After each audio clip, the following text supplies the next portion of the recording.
Hi ಎಲ್ಲರಿಗೂ. ಮಹಿಳಾ ದಿನಾಚರಣೆ ಐತಿ ಇವತ್ತು. ಹ್ಯಾಪಿ ವುಮನ್ಸ್ ಡೇ ಎಲ್ಲರಿಗೂ. ನೋಡಿ ನಾವಿಲ್ಲಿ ಭೂತ್ನಾಥ್ ಅಂತ ಐತಿ ಹಾವೇರಿ ರೋಡಿಗೆ ಖಾನಾಪುರ ಹತ್ತಿರ. ಅಲ್ಲಿ ಬಂದೇವಿ ಹ್ಯಾಪಿ ವುಮನ್ಸ್ ಡೇ ಮಾಡಕ್ಕೆ. ಸಿನ್ರಿ ನೋಡಿ ಒಂದು ಸ್ವಲ್ಪ ಕೆಲಸ ಚಾಲೂ ಐತಿ, ನಡೆದೈತಿ, ತೋರಿಸ್ತೀನಿ ನಿಮಗೆ ನೋಡಿ. ಗಾಡಿ ತೊಗೊಂಬಂದೇವಿ ಎಲ್ಲರೂ ಕೂಡಿ. ಪಾಪ ಹಾಯ್ ಮಾಡ. ನಮ್ಮ ಅಮ್ಮಗ ಅವ ನಮ್ಮ ನಿಗಾನಿ ಮಗ ನೋಡ್ರಿ, ಅವನು ಬಂದಾನ ನಮ್ಮ ಜೊತೆ. ನೋಡಿ ನಾನು ಆಗಲಿ ಫೋಟೋದಾಗ ನಿಂತಿರ್ಕಿಲ್ಲ, ಈ ಫೋಟೋದಾಗ ನಿಂತೇನಿ. ಮತ್ತು ಸೂರ್ಯ ಮುಳಗಾಕತಾನ, ಮುಳುಗೋದು ತೋರಿಸ್ತೇನೆ ನಿಮಗೆ. ಎಂಜಾಯ್ ಮಾಡ್ತೀವಿ ಇವತ್ತು ಎಲ್ಲರೂ ಕೊಡ್ಕೊಂಡು. ಮತ್ತು ಹೋಟೆಲ್ ಕೊಟ್ಟು ಹೋಗ್ತೀವಿ, ಅದನ್ನು ತೋರಿಸ್ತೀನಿ ನೋಡಿ. ಫೋಟೋ ಹೊಡೆದು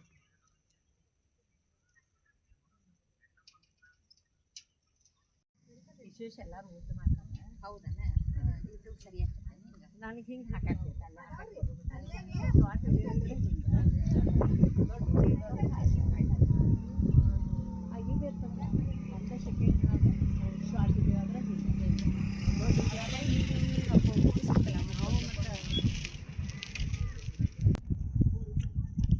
ನೋಡಿ ಪೈರಿ ಅದಾವ, ಹತ್ತಾತಾರ, ತೋರ್ಸತ್ತೀನಿ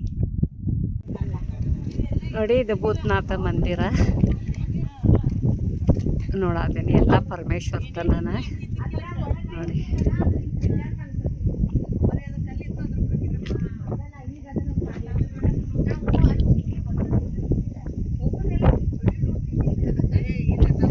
ನೋಡಿ ಹಿಂಗೆ ಕಲ್ಲಿನ ಗುಫಾ ಐತಿ ಒಳಗೆ.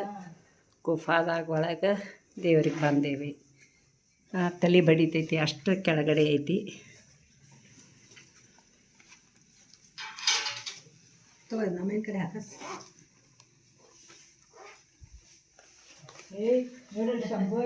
ನೋಡಿ ಇದ ಭೂತ್ನಾಥ್ ಮಂದಿರ.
ನೋಡಿ ನಮ್ಮ ಖಾನಾಪುರ ಬೆಳಗಾವಿ ಹಾವೇರಿ ರೋಡ್ ಇದೆ. ಹಾವೇರಿ ರೋಡ್ ಮೇಲೆ ಗಾಡಿಗಳು ಎಷ್ಟು ಬರಾಕತ್ತಾವ. ಮತ್ತು ಅಲ್ಲೇ ಶಿವಾಜಿದ ಗುಡ್ಡನ್ನು ಕಾಣ್ತತಿ, ಎತ್ತರೆಗೆ ಐತಿ ನೋಡಿ. ನಿಮಗೆ ತೋರ್ಸಾಕತ್ತೇನಿ.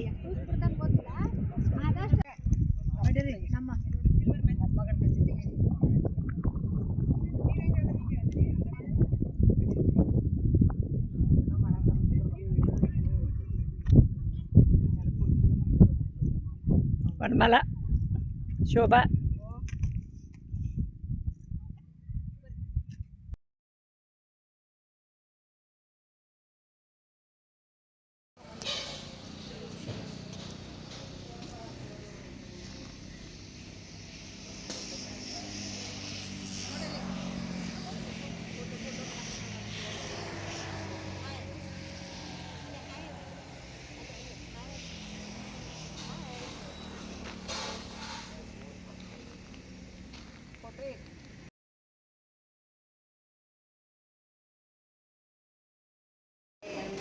ಶುಭಾಶಯಗಳು. Happy women's day. ಒಂದು ಹೆಣ್ಣಿನ ಬಗ್ಗೆ ಹೇಳಲು ಇಷ್ಟಪಡುತ್ತೇನೆ. ಒಂದು ಹೆಣ್ಣು ಹೆತ್ತು ಹೊತ್ತು ಸಾಕಿ ಸಲುವವಳು ಮಹಿಳೆ. ತಾಯಿಯಾಗಿ, ಅಕ್ಕನಾಗಿ, ತಂಗಿಯಾಗಿ, ಪತ್ನಿಯಾಗಿ ಇಂಥ ಜಗತ್ತಿನಲ್ಲಿ ಅಪೂರ್ವ ಸ್ಥಾನವಿದೆ. ಇದನ್ನು ನೆನಪಿಸಿಕೊಡುವಂತೆ ಮಹಿಳಾ ದಿನಾಚರಣೆ ಎಲ್ಲ ಕಷ್ಟಗಳನ್ನು ಧೈರ್ಯದಿಂದ ಎದುರಿಸಿ ಮಕ್ಕಳು ಪಾಲಿಗೆ ವೀರ ವನಿತೆ ಆಗಿರುವ ಎಲ್ಲ ನಿಸ್ವಾರ್ಥ ತಾಯಂದಿರಿಗೆ ಮಹಿಳಾ ದಿವಸದ ಶುಭಾಶಯಗಳು. Happy women's day. ಹೆಣ್ಣು ಮಕ್ಕಳು ಸ್ಟ್ರಾಂಗ್ ಗುರು. ಭಲೋ ಭಾರತ್